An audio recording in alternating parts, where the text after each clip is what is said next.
Before we dive in, notice how this case is already stacked with emotional tension and financial suspicion. Anytime a parent claims the other is hiding income or property, courts get very cautious because every missing dollar can swing child support dramatically. Can you hear us, Miss Ellison? Mr. Driscoll, you keep popping in and out as far as your strength of your audio. Can you hear me now? Not very well. I don't know why our audio. Now it's fine. Now it's fine. It's all right now? Now it's okay. Good.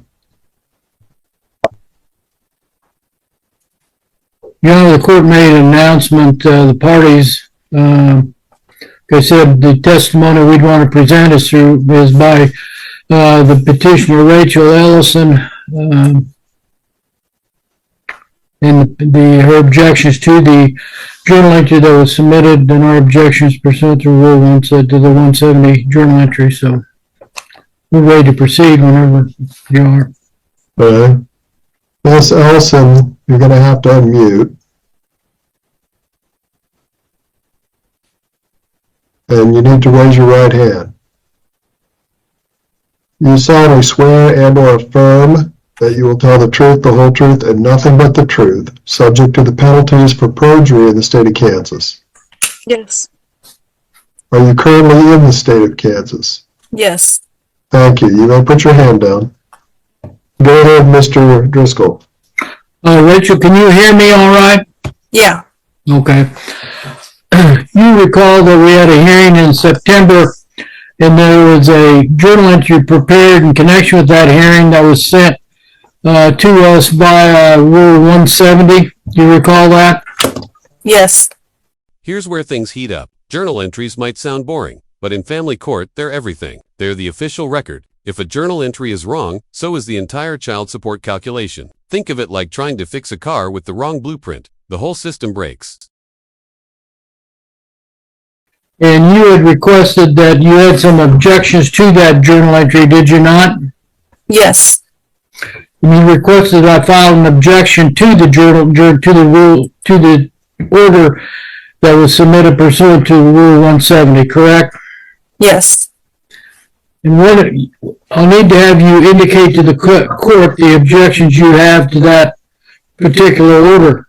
In that objection, we stated that respondent's proposed journal entry does not accurately reflect the respondent's income, MFA eligibility, and eligibility of parenting time adjustment. You recall receiving that objection that we filed on your behalf? Yes. I need to have you indicate to the court the purposes of this objection and why you feel that the journal entry does not accurately reflect that hearing that was held in September.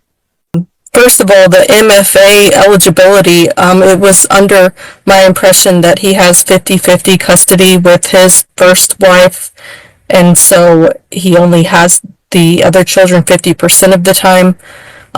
He also, I don't remember the name for it, the parenting time adjustment, according to the state guidelines, says it needs to be at least 35%, and even with the holidays he pushed for, he has Anna less than 35% of the time. And let's see, the income, it's been the same thing year after year. We always get partial information on income. Like, here's his tax return showing that he has 3 different jobs, but let's only give pay stubs on some of these jobs. And like, I don't know how many times he's switching jobs or if he's currently employed by all 3, but it's always seems like it's just partial information. I also believe he might own a rental house because he lives at one address, he says, and he has another address in his name. When I pick up my daughter, his vehicles are all registered at the Rush County address, but I pick her up from the Ellis County address, and that the Rush County address is occupied, so I assume he's got rental income, because if he only works part-time, I don't know how he would obtain a mortgage without it being rented out. It seems like something's missing. And does that summarize your objections to the journal entry? I believe so. Yeah. You received your W-2 and sent it to me. Is that correct, ma'am? Yeah.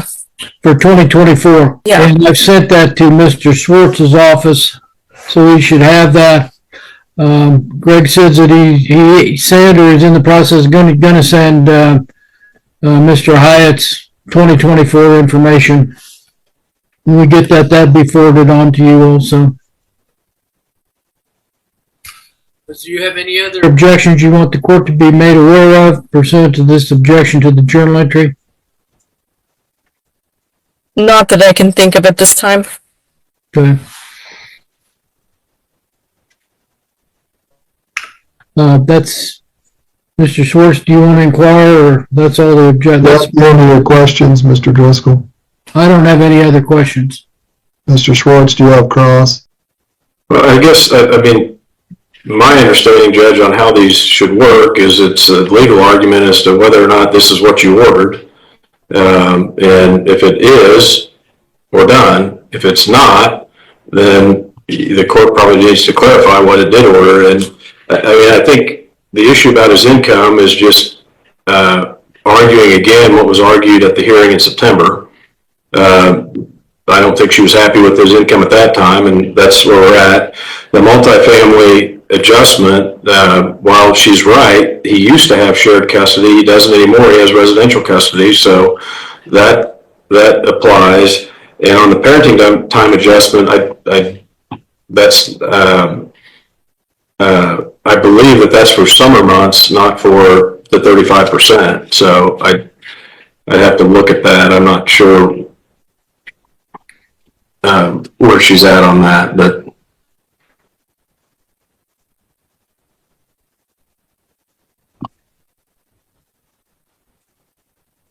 We have no questions for her. let me double check, but I don't think so, Judge. No, I don't have any questions. Ms. Grady, do you have any questions?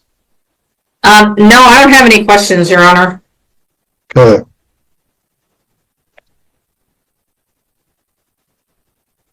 Are we going to have the opportunity to make do you want me to make a statement now, or? Well, Mr. Driscoll, the purpose of the objection is to show that the journal entry does not reflect the court findings. Do you have any evidence regarding the court findings? I don't have a transcript or anything to show what the court's findings were at that time. It's supposed to accurately reflect the respondent's income,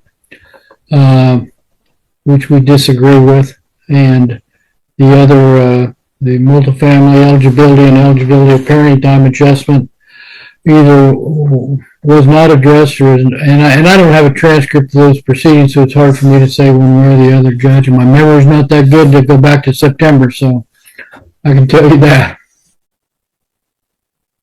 Good. Whether or not the journal entry reflects the court's findings, do you have argument, Mr. Driscoll?